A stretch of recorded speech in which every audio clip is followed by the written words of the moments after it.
Welcome to the Awakening to Abundance podcast. I'm your host, Athena. This podcast is more than a podcast, it's a transformative journey designed to help you awaken to your abundance. For you to discover what living the fullness of life means to you. As always, we're jumping right in with today's episode. Welcome to another episode of the Awakening to Abundance podcast. The episode that you're about to hear is a voice note from the past, as per usual. But I wanted to preface it with two main things for you to think about as you are listening to the episode. And the first is that what we see in others, we see in ourselves. What we appreciate and what we like about others is usually a reflection, a mirror back to us of what we like and appreciate about ourselves. So when we're attracted to people, whether it be a regular relationship or a romantic partnership, what we see in them is a piece of us being reflected back to us. And when you are connected to your higher consciousness, when you are aligned to who you truly are, and when you practice this, and this becomes more of your state of being, and you let go of the ego more and more, you learn to not only accept yourself for who you are, but then you are able to extend that to everyone around you. And this helps you become less judgmental of everyone that you come into contact with and more accepting of what is. In this moment, accepting whatever is happening, which includes interacting with people. So again, the more that you are in this work, the more that you're connecting to your higher consciousness, the less judgmental you are of everyone and everything around you, and the more that you feel aligned with what's unfolding, with what is, and all of that is called wholeness. So then the question becomes, when you are consciously dating, when you are consciously looking for a romantic partner, and you are in your wholeness as often as you possibly can, because again, we are humans, and that means that our ego is present with us. But the more that we can come from a place where we know that we are whole, we are worthy, and we're not looking for someone to complete us. And maybe we're not even looking for someone to compliment us. Perhaps wholeness in dating really means just being unconditionally loving toward our romantic partner.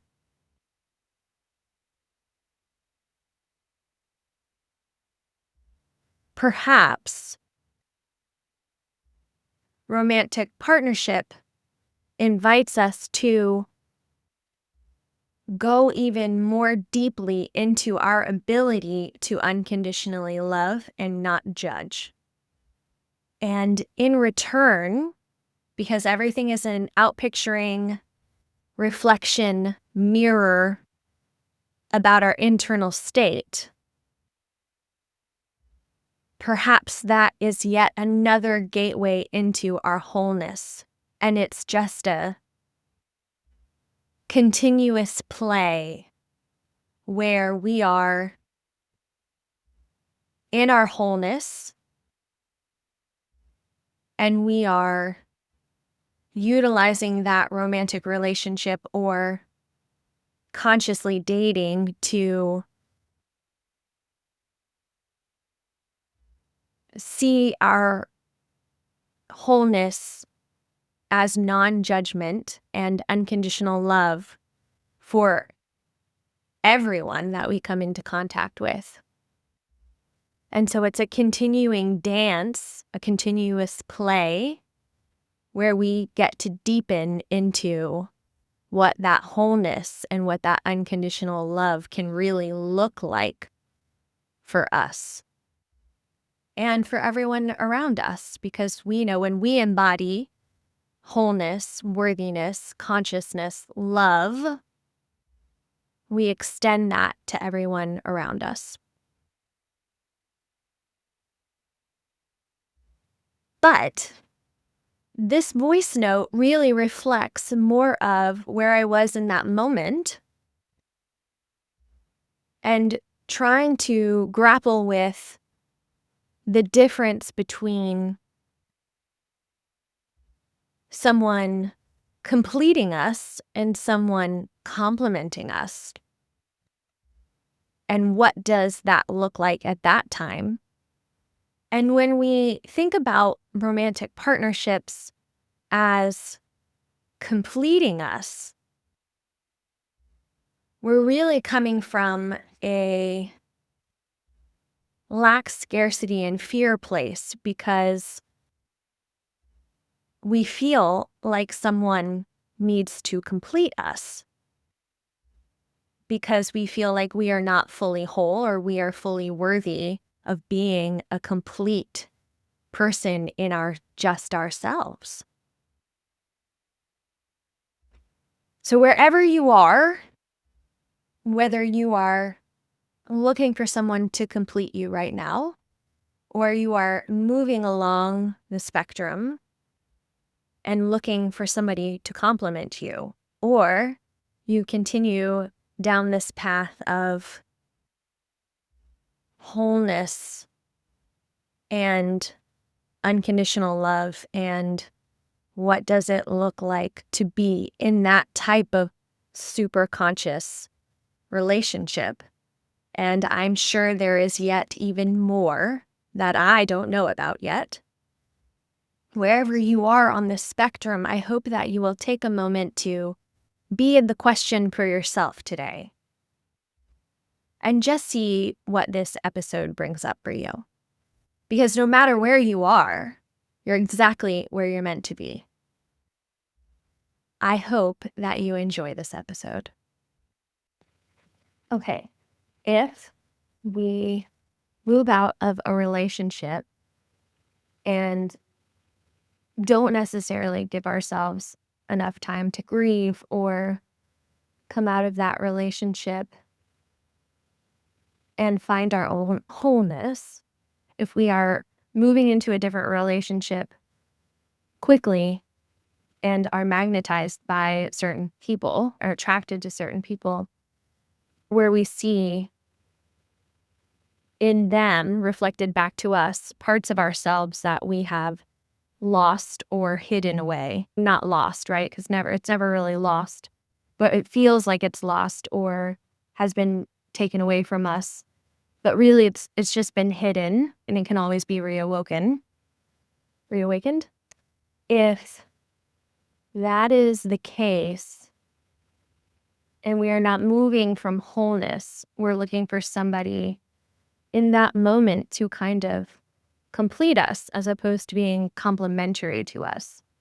I wonder if or what it looks like to be magnetized to someone when you are already whole. Or are we just a work in progress continuously? And so there are always places in us that are needing to feel like they want to come up more or be magnified more. And that's where them being so attracted to them comes into. Because one of the things that I am so happy and proud of is my ability to love and my ability or want and desire to be loved in return. And so I love giving love. And so if I experience wholeness and I'm not experiencing a lack of love,